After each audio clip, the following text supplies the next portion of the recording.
බෝවන රෝග. එසේ නොමැතිනම් වසංගත රෝග.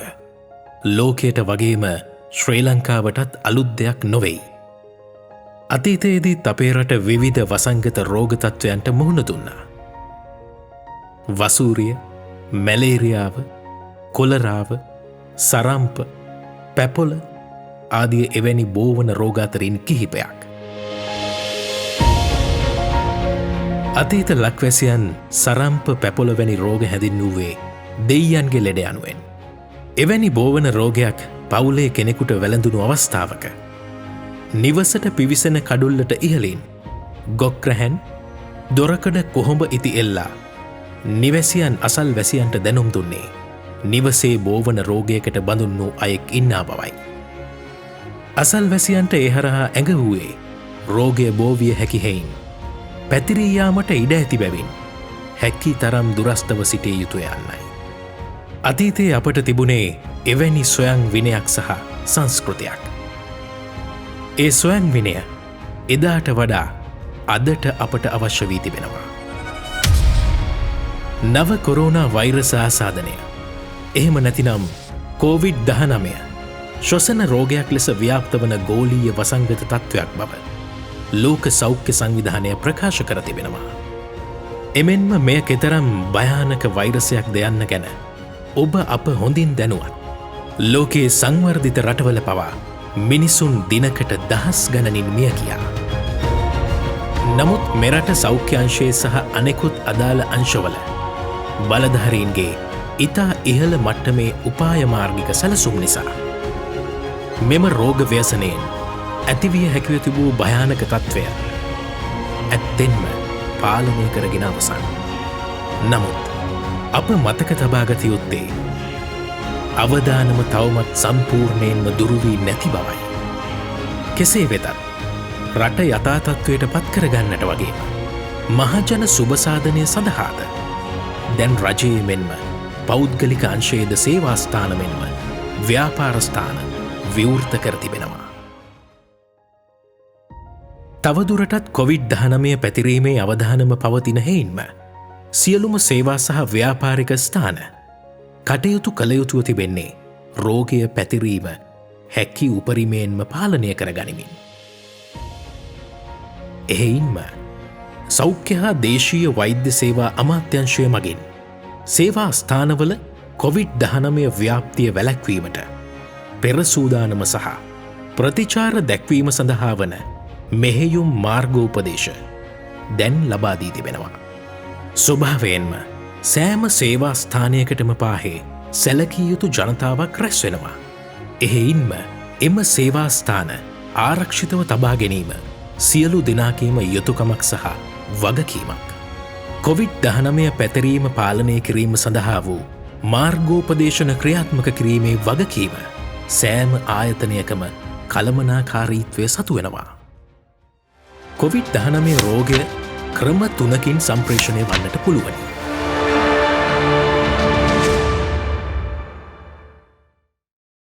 ආසාදිත පුද්ගලයෙකු කහින විට, කිවිසුම් යවන විට හෝ ප්‍රශ්වාසයේදී කෙළබිඳිති ජනනය විය හැකි. මේ කෙළබිඳිති මීටරයක පමණ දුරට පැතිරයා හැකි. ආසාදිත කෙළබිඳිති ආග්‍රහණය මගින් වෛරසය සම්ප්‍රේෂණය විය හැකි. ආසාදිතයකු සමග ඍජු සම්බන්ධතා පැවැත්වීමේදී ස්පර්ශයෙන් සිප වැළඳ ගැනීමෙන්ද වෛරසය නිරෝගී පුද්ගලයොක්ගේ ශරීරයට ඇතුල් විය හැකි.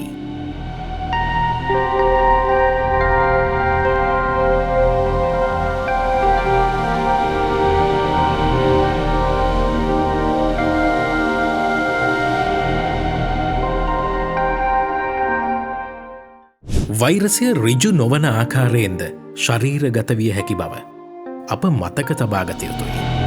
ආසාදිතයකු පාවිච්චි කළ මේස, පුටු, පෑන් පැන්සල්, විදුලි සෝපාන ආදී බාහිර පෘෂ්ඨ මත කෙළබිඳිති තැවරී තිබෙන්නට පුළුවනි. නිරෝගී අයෙක් එම පෘෂ්ඨයක් අල්ලා ඊළඟට තම මුහුණ ස්පර්ශ කරද්දීත් එම වෛරසය සම්ප්‍රේෂණය වීමට ඉඩ තිබෙනවා.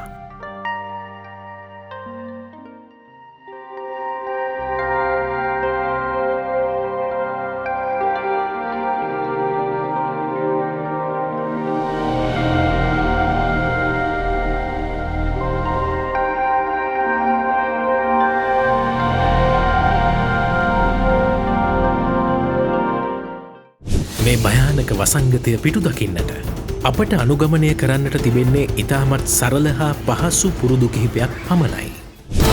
පළමු යහපත් පුරුද්ද දෑත් පිරිසිදුව තබා ගැනීම. ඇසට නොපෙනෙන මෙම වෛරසය දෑත් මගින් සමාජයේ පැතිරයාමේ අවධානම වැඩි. මධ්‍යසාර අඩංගු විෂබීජ නාසක දියරයක් හෝ සබන් යොදා අඩුමතරමින් තප්පර 20ක කාලයක් හෝ ඇඟිලි කරු අතරද ඇතුළුව දෑත් හොඳින් සේදීම කළ යුතු වනවා.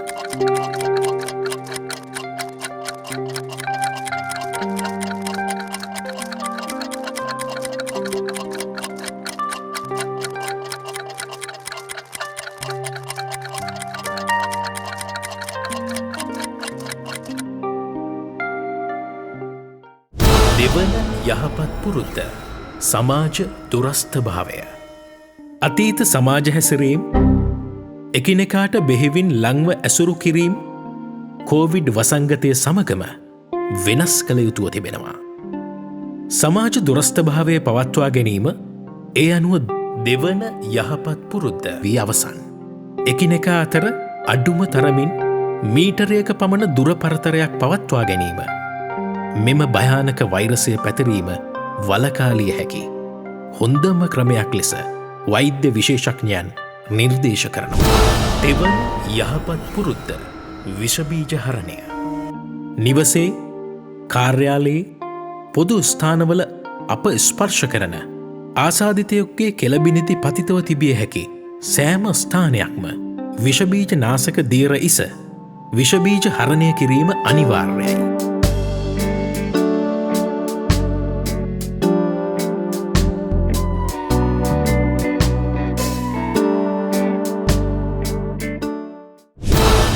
සිව්වැනි යහපත් පුරුද්ද මුඛ ආවරණ පැළඳීම. මුඛ ආවරණ පැළඳීම මදක් ආගන්තුක කාර්යයක් වුවත් මුල් කාලයේ යම් අපහසුවක් දැනුණත් මුඛ ආවරණ පැළඳීම වැදගත්.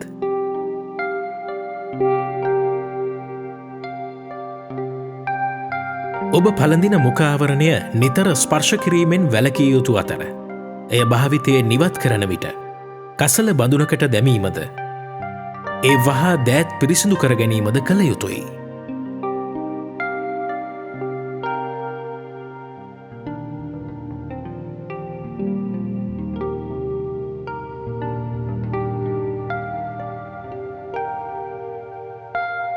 ආහාර ගැනීම වැනි අවස්ථාවන්හිදී මුඛ ආවරණය ගලවා විෂබීජවලින් තොර තැනක සුරක්ෂිතව තබා ගැනීමද වැදගත්.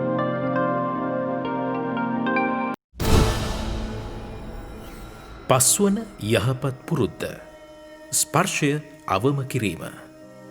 පිටත සමාජය හා ගනුදනු කරද්දී ආසාදිතයොක්ගේ කෙලබිඳිති සමඟ COVID-19 වෛරසය තිබිය හැකි සෑම දෙයක්ම ස්පර්ශ කිරීම අවම කරමින් අපට රෝගය සම්ප්‍රේෂණය වලකාගත හැකි.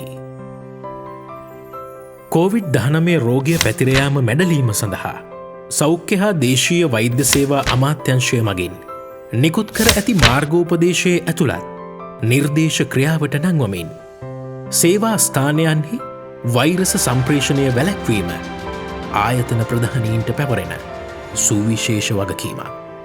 ක්‍රමිකව රට යථාතත්වයට පත් කරවීමේදී විවෘත කෙරෙන සෑම ආයතනයකටම COVID-19 වෛරස සම්ප්‍රේෂණය වැළැක්වීම සඳහා පෙරසූදානමක් හා ප්‍රතිචාර දැක්වීමේ සැලැස්මක් තිබිය යුතුය. එම සැලැස්මේ මූලික පියවරක් විය යුත්තේ හැකි සෑම විටකම අවම සේවක සංඛ්‍යාවක් යෙදවීම, නිවසේ සිට රාජකාරි කිරීම, සේවා මුරක්‍රම හා කාර්යාල වේලාවන් වෙනස් කිරීම වැනි උපක්‍රම අනුගමනය කිරීමයි.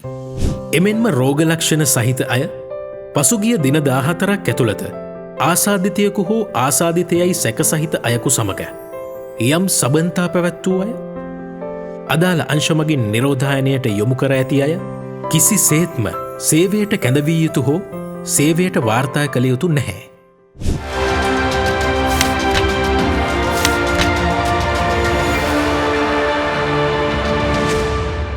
සේවා පරිශ්‍රයට ඇතුළුවන කාර්යමණ්ඩලය මෙන්ම අමුත්තන්ද පළමු යහපත් පුරුද්ද පිළිපැදිය යුතුයි. ඒ අනුව සේවා පරිශ්‍රයට ඇතුළු වන ස්ථානයේ දෑත් පිරිසිදු කිරීම සඳහා පහසුකම් සලසා තිබිය යුතුයි. එතැන පාදයෙන් ක්‍රියාත්මක කළ හැකි ජලකරාමයක් සවිකර තැබීම ඉතා වැදගත්. ඔබ කවර තරාතිරමක අයකු වුවත් සේවා පරිශ්‍රයට ඇතුළු වන විට පළමු යහපත් පුරුද්ද අනුගමනය කිරීම ඔබගේ යුතුකමක් හා වගකීමක්.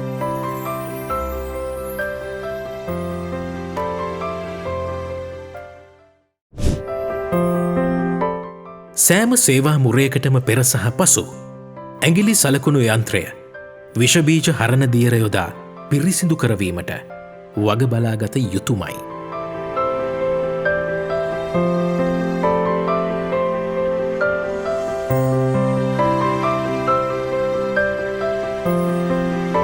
සේවා ස්ථානයට ඇතුල්වන කාර්යමණ්ඩලයේ අයගේ මෙන්ම අමුත්තන්ගේද ශරීර උෂ්ණත්වය මැනබැලීම වැදගත්.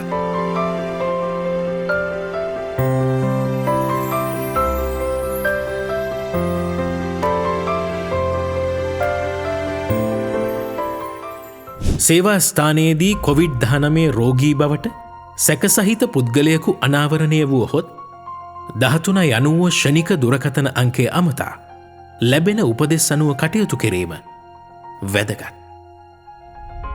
එමෙන්ම එම පුද්ගලයා වහා හුදකලා කළ යුතු වනවා.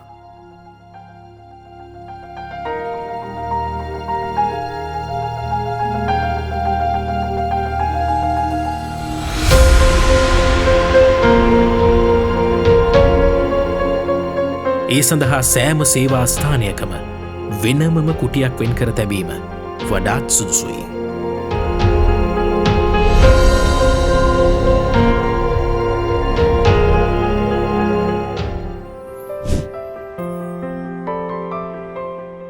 යම් අවස්ථාවක ඔබ මුඛාවරණ පැළඳ නැතිනම් කහින විට කිවිසුම් පිට කරන විට මුව ආවරණය කළ යුත්තේ වැලමිටේ ඇතුළු පැත්තෙන්.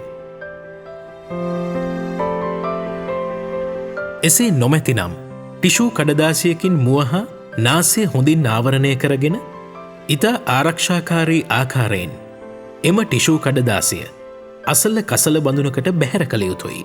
ඒ සමගම ඔබ ඔබගේ දෑත් පිරිසිදු කරගත යුතුමයි. සේවා ස්ථානය ඇතුළතදී පොදු දුරකථන මේසපුටු පෑන් ආදී දෑ ස්පර්ශයෙන් හැකිතාක් වැළකීම. අතට අතදීම සිප වැළඳ ගැනීම ආදියෙන් බැහැරවීම.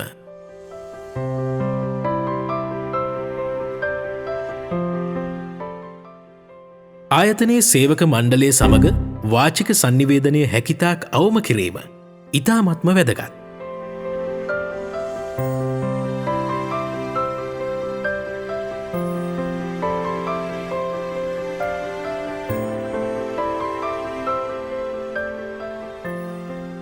ඒ වගේම ආයතනය ඇතුළතදී තමන්ගේ පෞද්ගලික පරිහරණය සඳහා වතුර බෝතලයක්, කෝප්පයක්, පිඟානක් ආදී තමන්ට අවශ්‍ය දෑ වෙනමම තබා ගැනීමටත් ඔබ පියවර ගත යුතුයි.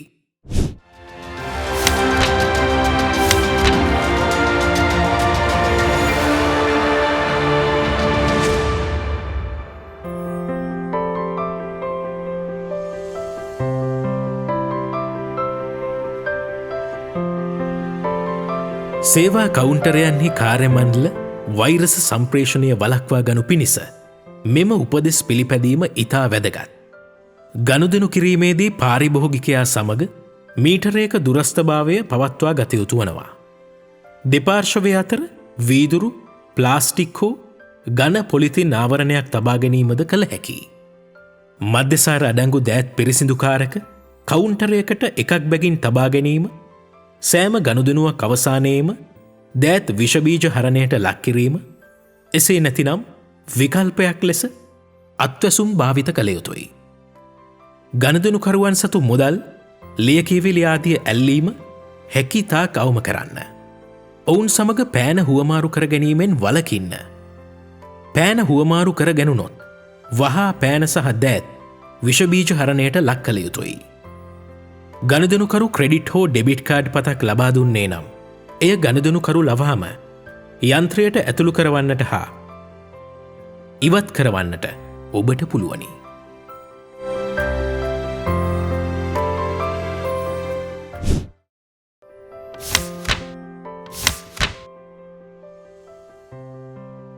රැකියා ස්ථානය පිරිසිදු කිරීමේදී අනුගමනය කළ යුතු ක්‍රියාමාර්ගද ඉතා වැදගත්. ඒ සඳහා වූ කාර්යමණ්ඩලය විශේෂයෙන්ම දැනුවත් කළ යුතුයි. පවිත්‍රතා අංශයේ සේවකයන්ගේ ආරක්ෂාව තහවුරු කළ යුතුම දෙයක්. ඔවුන් එකිනෙකාට වෙනවෙනම මුඛාවරණ ජල ප්‍රතිරෝධී ඒප්‍රණ හා ආරක්ෂක උපකරණ ලබා දිය යුතු වනවා.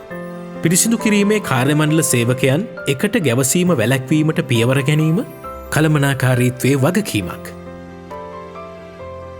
සෑම පිරිසිදු කිරීම් වාරයකින් අනතුරුව සියලු පිරිසිදු කිරීමේ උපකරණ හා ඇඳුම් හොඳින් සේදීමටත් විෂබීජ හරණයටත් එම සේවකයන් වෙත උපදෙස් ලබා දිය යුතු වනවා.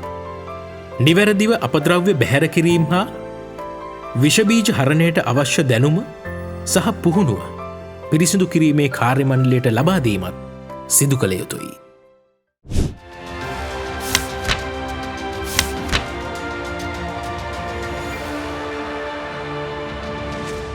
සේවා ස්ථානයේ ආපන ශාලාව ඇතුළතදී කොවිඩ්-19 වෛරසය සම්ප්‍රේෂණය වීම වළක්වා ගැනීමට පියවර ගත යුතුමයි. ඒ සඳහා එක් උපක්‍රමයක් වන්නේ ආපන ශාලාවේ තදබදය වළක්වා ගනු පිණිස දිවා විවේකය හා තේ විවේකය කණ්ඩායම් වශයෙන් වෙන් කර ලබාදීමයි. ආපන ශාලාවේ සිටින පුද්ගලයන් අතර මීටරයක දුරස්ථභාවය පවත්වා ගත යුතුයි. ඒ අවම දුරපරතරය පවත්වා ගනු පිණිස පුටුමේස ආදිය නැවත ස්ථානගත කළ යුතු වනවා. ඒ වගේම වෙනදාමෙන් මිතුරු මිතුරියන් සමග ආහාර හුවමාරු කරගැනීමෙන් වැළකීමට ඔබ සිතට ගත යුතුයි.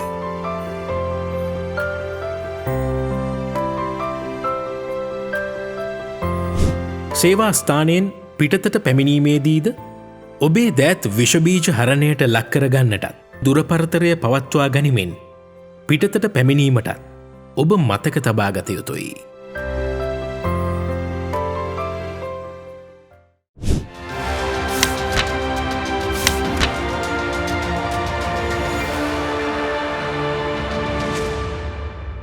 ආයතනය විසින් සේවකයන් වෙත නිවෙසටම ප්‍රවාහන පහසුකම් ලබාදීම පොදු ප්‍රවාහනය හැකිතාක් අවම කිරීම මෙහිදී ඉතාමත් වැදගත්. පොදු ප්‍රවාහන සේවා භාවිතා කරද්දී දුරස්ථ බව පවත්වා ගැනීම ගමන් කරන අතරතුර එකිනෙකා සමග කතාබහ කිරීමෙන් වැළකීම කෙලින්ම ඉදිරිය බලා සිටීමද වැදගත්.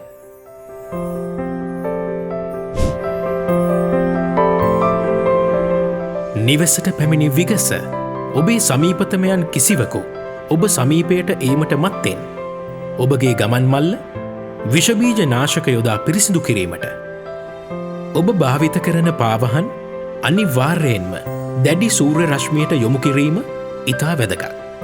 ඇඳුම් පැළඳුම් ඉවත් කර සේදීමට ස්නානය කිරීමට ඔබ වගබලා ගත යුතු වනවා.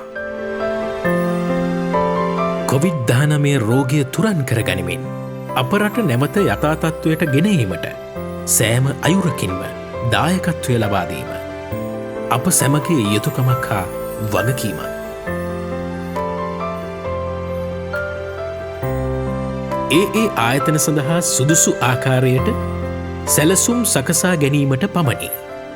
සෞඛ්‍ය හා දේශීය වෛද්‍ය සේවා අමාත්‍යංශය මගින් ලබා දෙන මෙම මෙහෙයුම් මාර්ගෝපදේශනයන්ට අදාළ COVID-19 සම්ප්‍රේෂණය වළක්වා ගැනීම සඳහා වැඩිදුර තොරතුරු සඳහා ඔබට අමාත්‍යංශයේ පැය 24 පුරා ක්‍රියාත්මක 0113 071 073 දුරකථන අංකය ඇමතිය හැකි.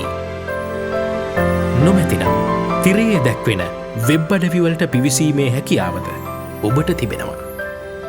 ඔබ පිවිසිය යුත්තේ www.askministry.health.gov.lk